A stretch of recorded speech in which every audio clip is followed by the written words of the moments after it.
My next guest has a B2B SaaS business that helps other SaaS companies as well as e-commerce companies generate more sales on autopilot, essentially affiliate marketing. In this episode, he talks about how he bootstrapped his company, how long it took to go full time, and marketing strategies that actually work for a B2B SaaS company. Please welcome Arlen Robinson.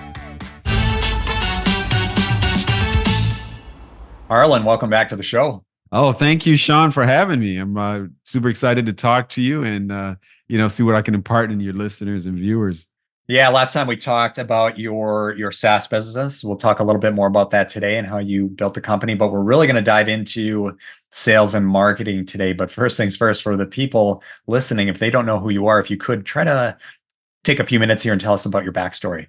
Yeah, not a problem. I am the co-founder and chief operating officer of OSI Affiliate Software, provide an affiliate software referral platform for businesses that will allow them to set up and manage their own affiliate and referral programs.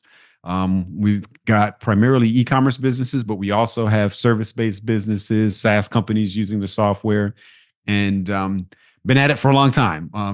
When people hear the date that I started it, which was the year 2000, they're always taken aback because in the tech world, if you go beyond 5 years in a business, you're kind of a dinosaur. Yeah.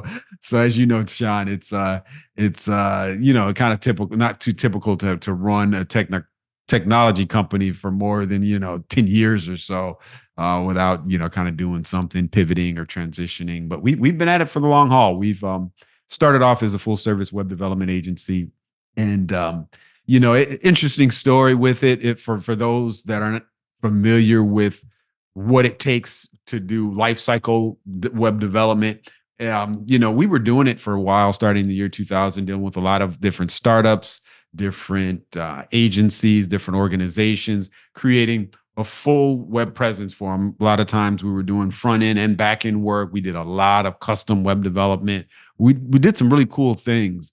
But this was the early years of the internet, and it's difficult when you're doing life cycle development. It can be very intensive because there's a lot of back and forth that you have to do with the clients when you're doing the design, the requirements, doing the development, and going through that whole process. And the issue, and the thing we kept coming across is a lot of our clients really were, because this was the early days of the internet, they didn't really fully grasp and understand what it took to kind of bring these projects to light. And we were really getting always nickel and dime for our work, and the clients wanting us to, they're always pushing the envelope with, what we could do and Change what they requests. wanted to pay for. Exactly. And I'm sure you're familiar with that. And so, it got difficult, and we got to the point where we said, it's time for a change. And so we decided to pivot and create our own web suite of tools and solutions. And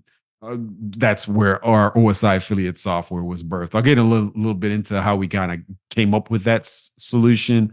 We get into the conversation about sales and marketing. But we decided to pivot because we thought going the software as a service model would be a great way to do it. This was really the early days of SaaS, the early days of software as a service. And so there wasn't that many companies out there doing it.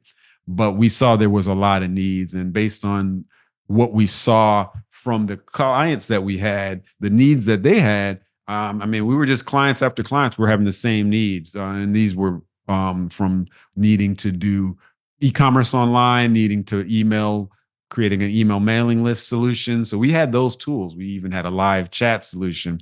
So our solutions really came out of the needs that we saw from our past clients. And that's how it all started as far as our SaaS solutions. And so, today we're scaled down to just our affiliate software because that was the one that really took off. Yep. But that's kind of where we are today.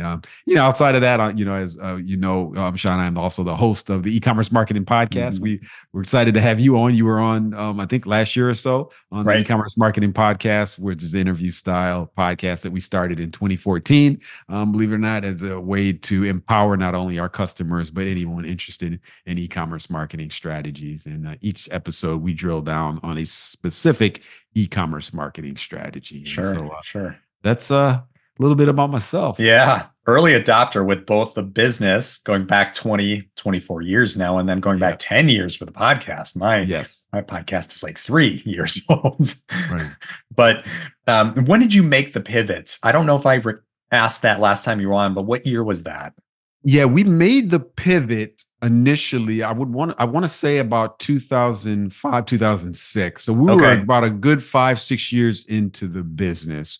And, good for you. another one of the things that we saw was, it's when you're doing that type of work, web development, custom web projects, you're relying on these contracts that you're getting. And, we did pretty good for those 5 years. We were getting a steady flow of business. But as you can imagine, as the web matured, as more and more competitors entered our space, at that time we were in the Maryland, DC Right. area, and we were dealing with a lot of local customers at that time.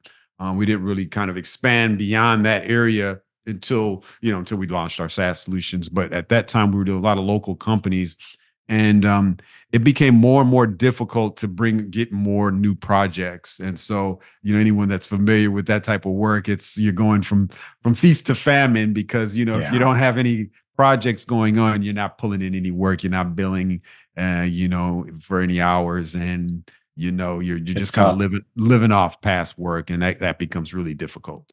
Right. We'll dive in here to sales and marketing here in a moment, but I'm happy to hear that you kind of pivoted around 2005 or 6.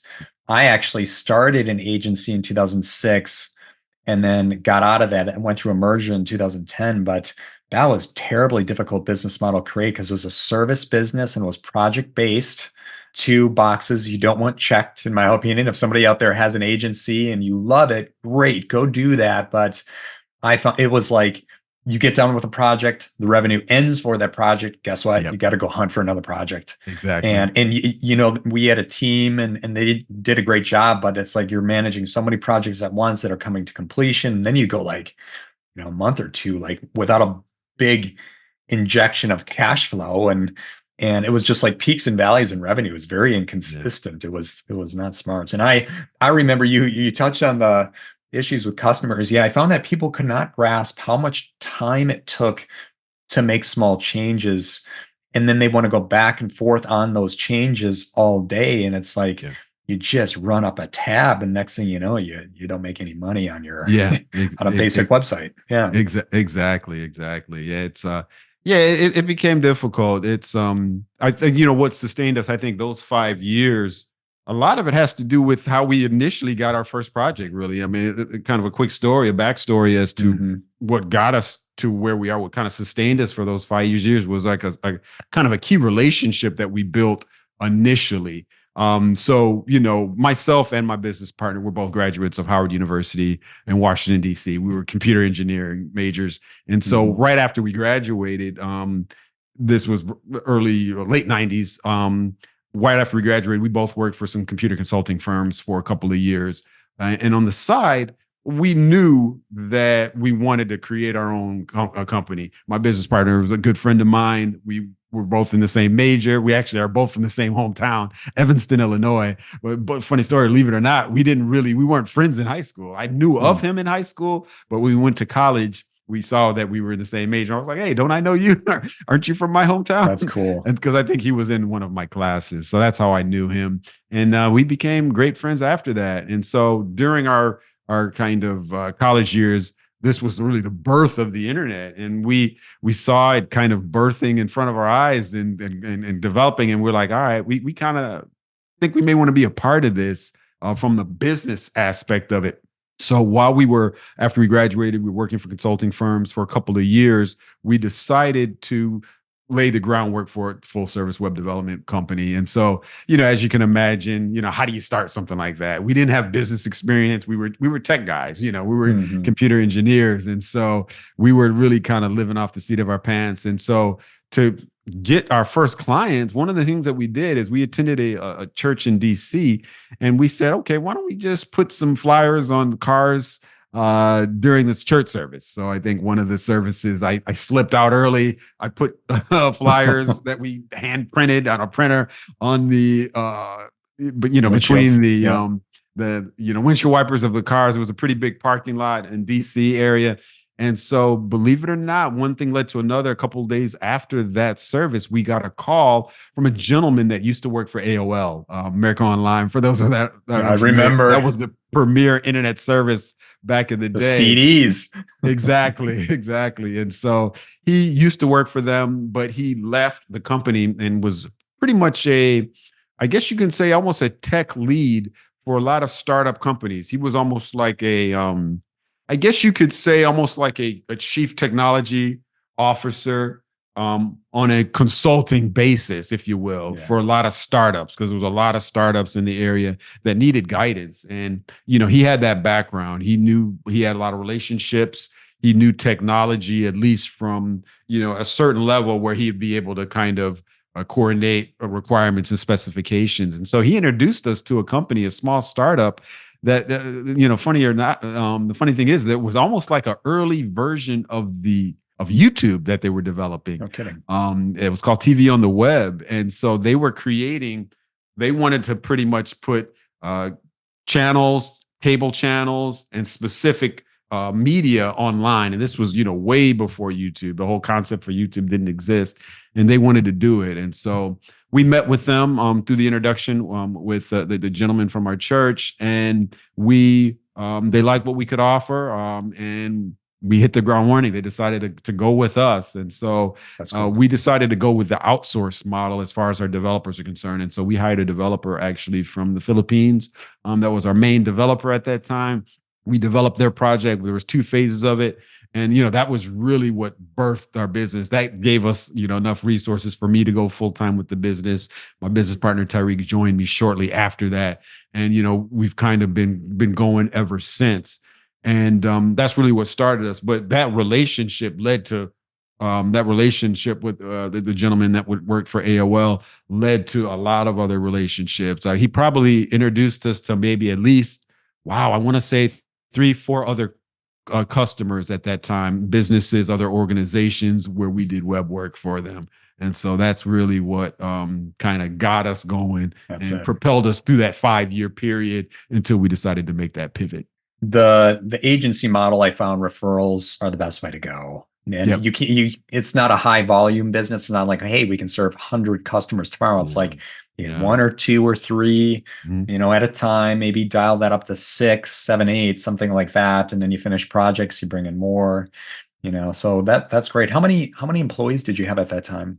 At that time, we were lean. We're still a pretty lean company, but at that time, I would say we were less than 5 employees that whole time. It was a mix of, we had some outsourced developers, graphic designers, myself, of course, my business partner. And I think we used a few interns at that time. So we were about 5 employees deep at that point. Gotcha. Everything worked out. But we made that transition based on, kind of what we saw. And not that we were forced into it. There's other course companies that, can go that route. It was a decision that we made, and we just knew that we didn't want to continue down that route and have it to continually try to get new clients to sustain the business. I remember that it was like 2008 or 9, right there in the middle of the recession, and I knew what I wanted to do was a SaaS business. Because I'm like, this is just not sustainable long term. Working a lot of hours, chasing money, not making money work for you. Ticker, we're big on making money work for us. And I was looking at companies like that were creating these website builder platforms that were like early versions of like Squarespace or Wix. Fast forward. And, like I tell people, like, there are people that come to me all the time. Hey, do you know anybody that can build a website for us? I'm like, here's one for you. How about you go $15? It's like making a PowerPoint, like go to Squarespace, and like you're done. Right. The game has changed. Yes. And I kind of saw that coming, but never was able to execute a website builder platform. But I was also looking at like, Netflix subscription model, MailChimp email marketing. I was looking at that. I'm like, gosh, that's the business I want. Right. So you guys pivoted to affiliate marketing, which I think is a brilliant play. It's a B2B model. You empower other businesses to use your software to bring on affiliates, Mhm. and then those affiliates will earn like a reoccurring or one-off commission, which I think is great. Creates a win-win model. I love that, because there's so many, agencies are charging you money and you hope Mhm. you get an ROI, whereas Yeah. affiliate marketing, it's like when affiliate's promoting you and they don't make anything, well, guess what? You didn't spend anything. Yeah. There you go. But Yeah. on the flip side of that, if they're really sending you a ton of traffic and converting Mhm. that traffic into paying customers, yeah, Mhm. you're going to pay them a little bit, but guess what? You're going to bring in a lot of money. It's Yeah. Yeah. great. It is the Exactly. win-win model. I love it. Exactly. Definitely win-win. And kind of what brought us to even develop that software, because we didn't really go into it blindly, just kind of thinking Mhm. or hoping that affiliate and referral marketing was going to take off. We kind of saw it firsthand through one of our clients. We actually developed a referral program for a client of ours. They had their own website, but they needed Sure. a referral program. They provided a vitamin supplement, and they knew that that product was the type of product that if you got results, you were going to spread the word. So they kind of already knew Mhm. before they even launched referral program that most of their customers were referring people, their friends, their family, everybody they knew. And so they said, all right, we can, if we just double down on this and create a formalized referral program, people will be more incentivized to do it. We can structure it better. We'll get more referrals. And so we created a referral program for their website. And once that was done, I mean, their business just exploded. Their growth just took off literally. And so they had that hockey stick growth.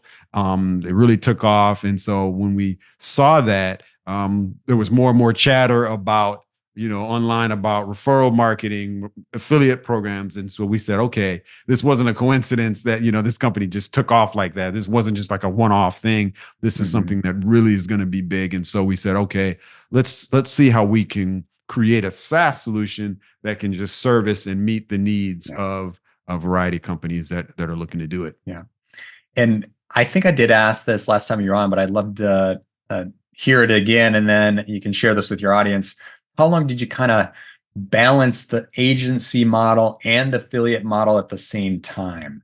That's a great question. Yeah, I recently got that question from someone else, but that's an excellent question. We had to do it, I want to say wow, at least 2 years. I mean, one of the things Sure. that helped us kind of sustain ourselves, because as you can imagine, making that transition, it's not like we could just immediately shut the lights off Right. on the agency work Yeah. and then go, launch these SaaS solutions, because it was a process. We had to develop the SaaS solutions. We had to get them out there, get the websites going, and market them. We were doing pay-per-click marketing. We were trying to do some organic SEO at that time as well. Mhm. Back then, there was no Google AdWords. I remember there was the early search engine. So I'm kind of dating myself for those that may remember. This was early 2000s. It was called Overture, which was eventually bought by Yahoo, and Yahoo's search technology kind of enveloped that company. Sure. But it was called Overture. It was an early search engine, and we were using that to bring traffic and sales to us. But it was difficult at the beginning, so we did still do small agency projects to kind of keep the lights on, so to Yeah. speak, because we had to. And one of the things that also benefited us was we, with some of our past clients that we developed websites for and web-based solutions, we also had maintenance contracts with them where we were maintaining their solutions, we were maintaining their websites, so we were doing monthly work for those clients. And so Yeah. that's really what helped us out. And after we really, so it was a good 2-3 years when we were still kind of doing the web maintenance and then even taking on some smaller projects to keep Yeah. things going. But I'd say probably after the 3 year mark, um, we may have done a few more, we had some Sure. long-term relationships with customers we didn't necessarily want to cut off. We kind of kept those maintenance contracts around, but we really did a hard shut off on accepting any more web projects, full web projects, after probably about the 3 year mark, after 3 years from launching the So SaaS that solutions. that bring us to about 2009, Yeah, that's 10. about right. Yeah. Got it. Okay. Outstanding. And that's, to the audience out there, that's a really important takeaway there Arlen provided, because there's a lot of people out there that want to create a SaaS, and really a nice stepping stone to that is typically some kind of service, some kind of agency model. So Arlen, you're not the only one. A lot of Yeah. people have that same journey. You're kind of bootstrapping, it can be 2, 3, 4, 5 years. I typically don't hear too much longer than that, although sometimes it can, which is no big deal. But yeah, what you did, that's business as usual, right? You Yep. keep the lights moving, but you're building your SaaS. You got to market the SaaS. So Mhm. this is a good transition point to marketing a B2B SaaS. So why don't you tell us first? It'll be good to know, how much do you charge? Because the more you charge, especially if Mhm. you get into the enterprise world, which you're not on, Yep. Ticker's not enterprise either, but that's when sales cycles can be 3, 4, 5, sometimes 12 months or longer to close a Yeah. sale. Right. You're more SMB, that small and mid-sized Yeah. business, shorter sales cycle. So yeah, let's hear how much you charge and then talk about how do you market and sell. Sure, great. Not a problem. Yeah, so we've got two plans, and like you said, we definitely service the small to medium sized businesses. Of course, are based on our price points. We don't have that long sales cycle, Right. because our basic plan is $47 a month, and our professional plan is $97 a month. And really, the only difference with those plans is like the amount of affiliates that each plan supports, and the amount of traffic that can be supported through the click throughs on affiliate links that are supported. So, of course, businesses that are going to anticipate more traffic, some for maybe some more high profile affiliates or influencers, they would go with the professional plan. And those that are looking at more smaller scale traffic and not as many affiliates, we go with our basic plan. So Right. 47 and 97 are our price points. We also offer a 15-day free trial. So Okay. anytime anyone signs up, we don't charge anything immediately. They get 15 days to try it out. It's fully supported at that time. We provide live chat, walkthrough support with our tech support staff via Zoom. So we support it all even through the trial period. And so that's really our price points. One of the things with our software, with the OSI affiliate software, speaking of sales and marketing, is of course getting it out there. So with SaaS solutions, depending on what your target is, we're B2B, of course, B2B SaaS. So we're dealing with other businesses. Our primary target with our software, our e-commerce businesses, although we do have other, of course, other SaaS companies use the software, and we do have some service-based businesses because we've added features to the software that are applicable and would allow, let's say, a local service-based business to use it, like a electrician, a plumber. If they want to create their own referral program, they can use that. And we've got some tools in there where they can create their own landing page and Mhm. their own kind of lead tracking system, but primarily e-commerce. And so I would say our number one strategy or tactic for marketing to these small B2B, these businesses, is going to be through our presence in about 3 of the top app stores, I guess you could say, of some of the major shopping cart platforms. And so, number one, I'd say one of the first ones, the one that we've been in the longest, is it's going to be through Shopify. Yeah. We're in the Shopify app store, and of course you're familiar with that, Sean. And so that is where we really get the majority of our clients. And we also are in the Wix app market as well as Ecwid's app store. And so that strategy, when we initially created a version of our solution, our app, for the Shopify app store, is where we really kind of saw kind of the most and still steady, consistent stream of customers, because it's highly targeted. These are customers that have their own online stores. They're looking for affiliate and referral programs. And so it's just a matter of us, making that presence there, optimizing for their platform, and and going from there. And so that's one of our biggest strategies, our best strategies and tactics that are still bringing us the majority of our customers, is through those platforms. Because as you can imagine, Shopify, they've got millions and millions of customers. Wix as well. Yep. Ecwid also not as large, but they still have a pretty sizable customer base. And then for those that aren't familiar with those type of platforms, the way it works, if you're an app in those platforms, it's via a rev share model. And so, of course, they get a percentage of course, any sales that we get through their platforms. Mhm. And that's been really something that's really helped us. And I'd say one of our number one strategies is inclusion within those platforms. And today, we're always looking for other platforms, up and coming e-commerce platforms that are kind of new to the space, that we can get inclusion into. Mhm. And if not even a direct inclusion, some of the platforms will at least provide you maybe a directory or resource for their customers to check out these third party apps. And so we're Yeah. trying to get as many of those relationships as possible. So yeah, I would say that's our number one strategy. That's the channel partner play right there. Yep. You know, I've done a lot of work with larger companies building those channel partner relationships. So it's not like you're Mhm. selling one customer. It's like, how do you get in front of Yep. 10,000, 100,000 people like that? Well, you got to have that right channel partner relationship. So you finding a few is Mhm. brilliant. And I always tell people, if you can create an app, like create a SaaS business that can plug into, like you said, the Shopify app store, the Yeah. Wix app store, HubSpot app store, Salesforce is another great example, the Salesforce app exchange.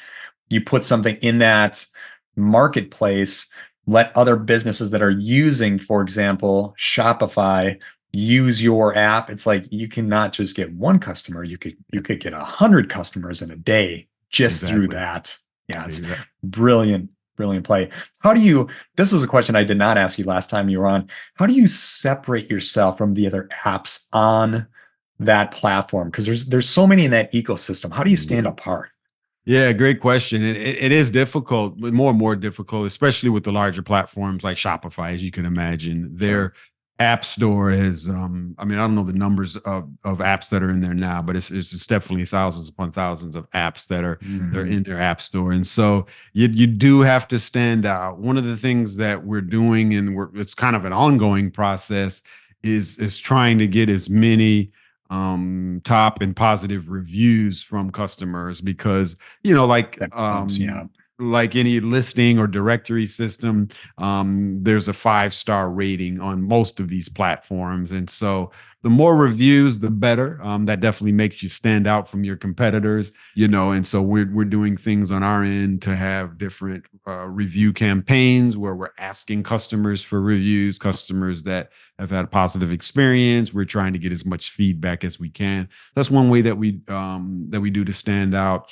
And then, secondly, we try to stand out by streamlining our onboarding process as much as possible. We've Yeah. gone through, several iterations, as I know you're Hmm. familiar with getting customers onboarded and into the software where they've got it up and running, it's functional, and they're good to go. Because just from our feedback and from our all of our years in business, that's one of the biggest pain points when a business is dealing with a SaaS solution is that onboarding process, and then getting it up and running where it's functional. And of course, like any software, you've got to tend to it. You got to have somebody in your staff that's going to manage it. But getting through that first part is really a pain point, because a lot of times what we see when we analyze our customer churn, which is something that's every SaaS business is fighting, is the churn rate of the Hmm.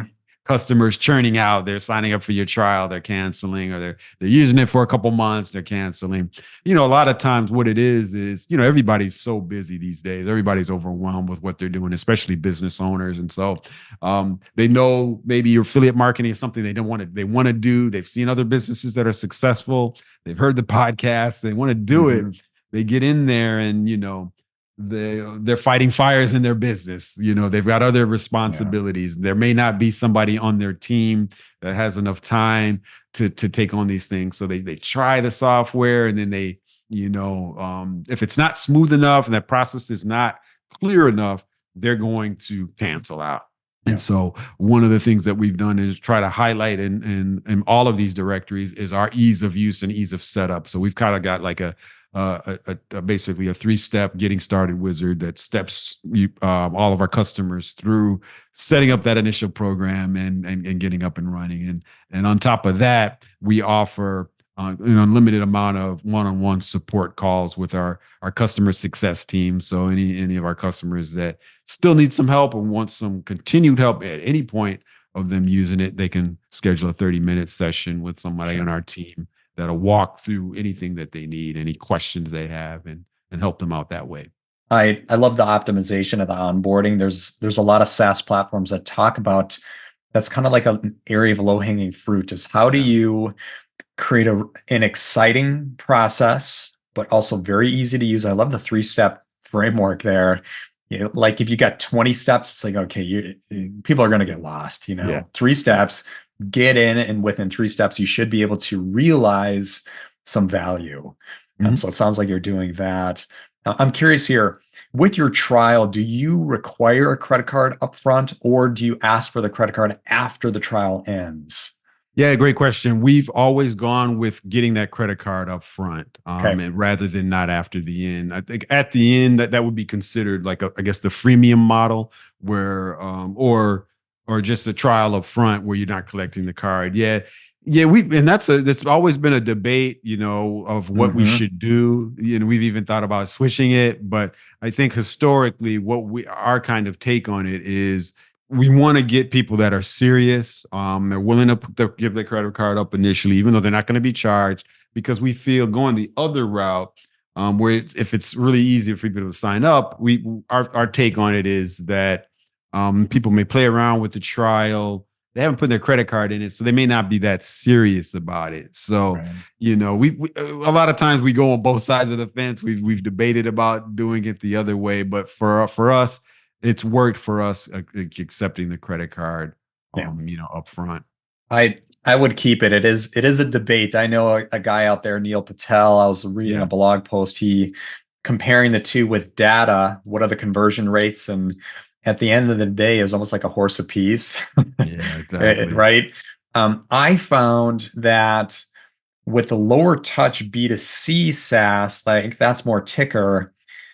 We did go the route of like, don't even ask for a credit card. We want people getting in and let Mm, the tool sell itself. okay. So that has seemed to work well. But I know with the SMB space, like what you're doing, Mhm. seems to be a little better play is like get that credit card, ask for it upfront, but don't charge it. Don't Yeah. charge it until after the 14 or 15 days or whatever. Right. So I think that's a great strategy. With the onboarding, can you drill in a little further? You said a 3-step process.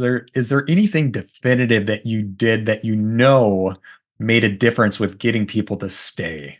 Getting people to stay. Yes, I would say some of the other things that we've done lately, as far as that process is concerned, and even after that process, so like after they even go through the getting started wizard, with our software and with any affiliate or referral program, you get your referral program set up, you decide what the commission is that you're going to provide. Most solutions like ours will have like a sign up landing page that you're going to point affiliates to or customers to get them signed up for your program. And so we include all of that, and we tell people to, of course, link that up, and then of course, announce to all of their customers. Mhm. One of the things that we do that I think what we've seen that makes a difference is getting our customers to understand that as soon as they launch it, they've got to really blast it out there to all of their customers, let them know they've got the referral program, do any of their marketing if they're going to do outreach marketing to affiliates or influencers, do all of that initially.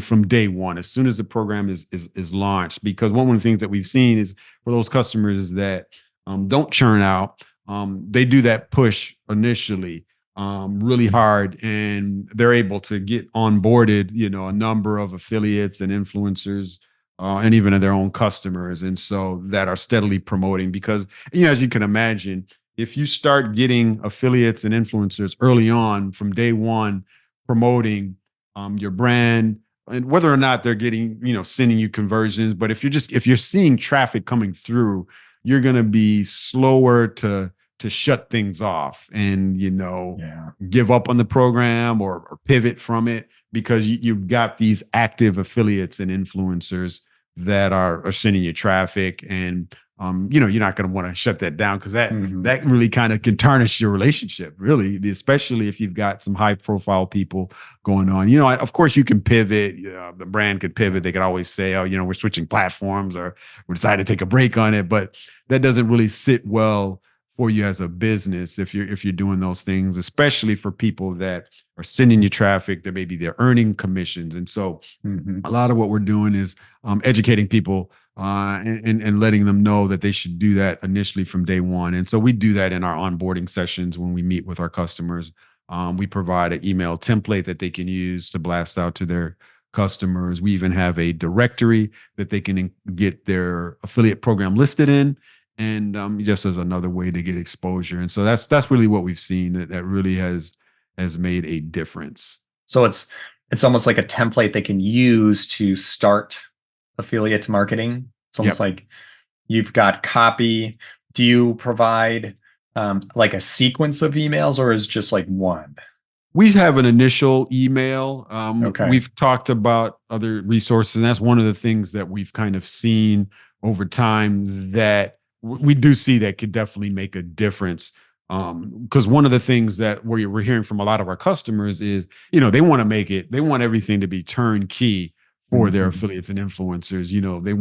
They want all these resources, but as you can imagine, we can provide, a fair amount of kind of blanket templates, but a lot of things have to be customized by the business, depending on their program, what type of business they are, who are they trying to promote and recruit. And so we can educate them on what they should provide, because that makes a difference.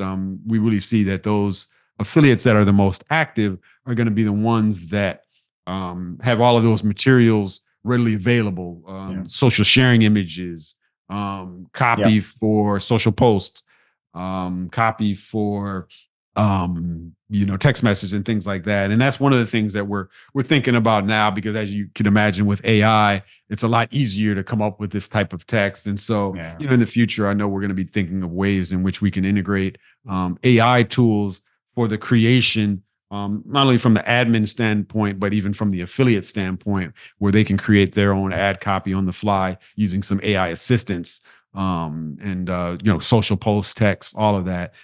So if they have that, that's really available, that really does make a difference. Cool. Let's take a quick commercial break. So I have to show you guys my favorite feature in Ticker. If you don't know what Ticker is, it's a platform that helps you manage your own investments with confidence. So check this out. On the left navigation here, you can see some of the key menu items such as stocks, ETFs, crypto, even a portfolio tracker. But my favorite feature is the watch list. And when you add stocks to your watch list, like you see here, you can see I have Adobe, Apple, AMD, PayPal, Microsoft, Palantir. If anything changes regarding your summary, score, or margin of safety, you get notified. So an example is, let's say you've got a really strong stock that's on sale, and then all of a sudden it changes to overpriced. Well, guess what? You get an email letting you know something is going wrong in the business. That way you can sell before things go south. Of course, don't take my word for it when I talk about Ticker. Go to Trustpilot, see what our customers have to say, where we have a 4.9 out of 5. And if you're interested, you can join Ticker for free. And just to kind of walk through the journey here for a customer, I want to give a swing here, and then you can correct me if I'm wrong. But an example would be, let's say somebody who runs a Shopify store. We could say, let's say golf. I'm into golf, so golf accessories. Okay. They got a Shopify store. They would come to you and they would say, hey, we're going with a base plan for, was it 49 bucks a month? 47 a month. 47 a month. Okay. So they join, and then that kind of connects to Shopify, their Shopify store, and allows their customers to become affiliates, or they could directly go for affiliates. Like for an example, they could approach a YouTube influencer that's big on golf, or a blogger that's really big on golf, and say, hey, would you be interested in promoting what I'm selling, my products? And if you do that, you share a percentage. It could be 10, 15, 20, 30, maybe 50%, and then rinse and repeat. That's what you're doing. You're the tool, the utility that allows these stores, again, Shopify is a great example, or like a SaaS platform, to do the same thing. Yes, exactly. That's exactly right. That whole flow is exactly the flow of a company like that's selling maybe golf accessories would go and get our software to use. And of course, if they're you mentioned, of course, it's part of the whole setup and integration. Of course, if they're going through Shopify or any of these other app stores, that's also what's kind of helped us out as well. That process with our integration with those platforms it does make the setup a lot easier because, as you can imagine, there's a fair amount of integration that has to happen with the shopping cart and our Hmm. solution in order for the tracking to work, the tracking of referred sales. Yeah, And so that process is streamlined with the development of these apps. And so when we have these apps with the Shopify app, the Wix app, when somebody signs up, all of that back end integration gets done on the fly. They don't really have to do any manual, sure. code adding or anything like that. So it's a lot easier going through those apps to get going. Cool. All right. Real quick here before we jump to the rapid fire round, is there another marketing strategy you would highly recommend for B2B SaaS? Maybe this leads into your podcast. Is your podcast, would you say it's the second strongest marketing tool compared to the app exchanges? I would say, yeah, it's that, and there's one other neck and neck, but yeah, the podcast, but for a lot of different reasons. The podcast, of course, we promote the software with it. We have kind of an initial Sure. ad to it, but I think one of the main things with the podcast that helps our OSI affiliate software business is the relationships that we're able to build with being able to do the podcast. And Yes. just to give you an example,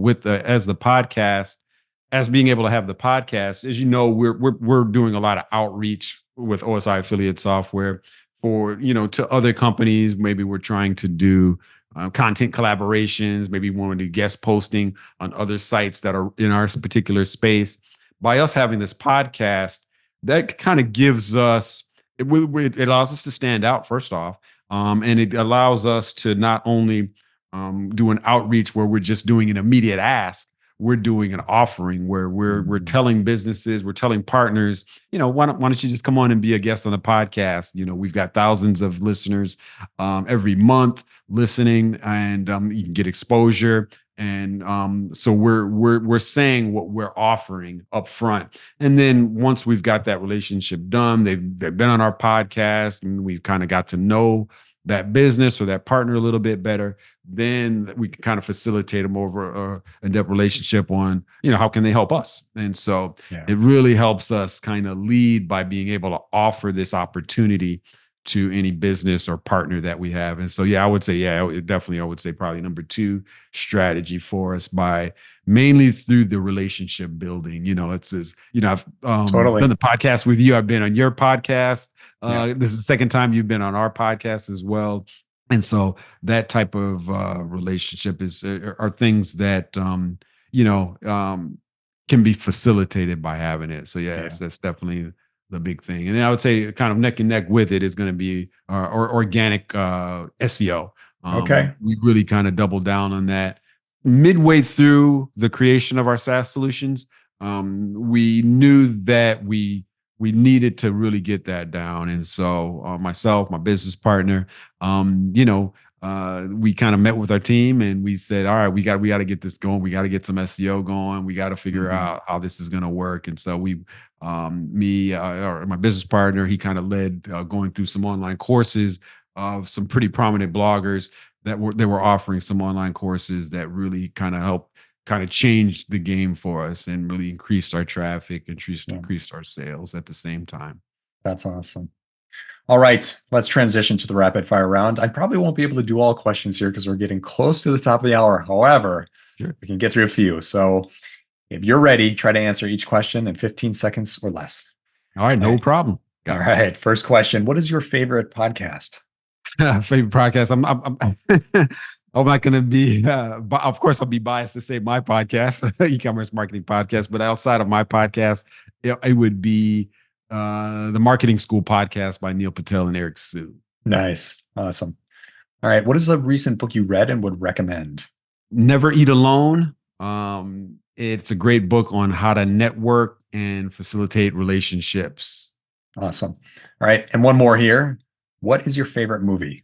Favorite movie would be, it's a tough one, but toss it between Interstellar and 2001: A Space Odyssey. Wow. Okay. I'm a big like the, sci-fi the guy. deep So sci-fi. Yeah. yes. Yeah. Nice. All right. And where can the audience reach you?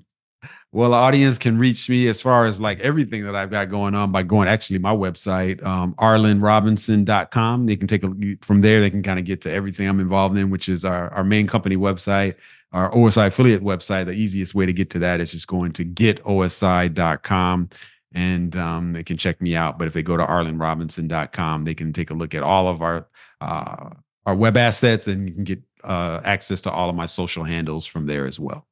And the podcast, E-commerce Marketing Podcast. Yes, E-commerce Marketing Podcast. You can go to ecommercemarketingpodcast.com to see all of our past episodes. We are at about 341 episodes right now.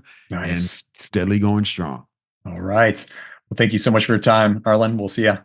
Thank you, Sean, for having me. I appreciate it.